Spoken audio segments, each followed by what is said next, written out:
আসসালামু আলাইকুম। দেখেন সকাল সকাল তুষারপাতের কি অবস্থা। পুরা রেল লাইন, রাস্তা সব কিছু তুষারপাতে ভরে গেছে।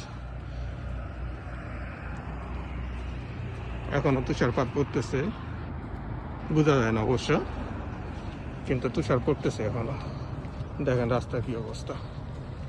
ওই যে আমাদের গাড়ি আসা হচ্ছে, গাড়িতে করে আমাদের জবে যেতে হবে। গাড়িতে আমরা জবে যাই। এইভাবেই শীতের দিনগুলোতে আমাদের তুষারের সাথে যুদ্ধ করতে হয়।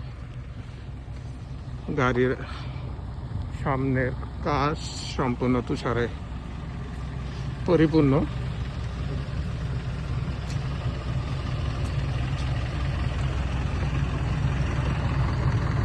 অদ্ভুত সুন্দর।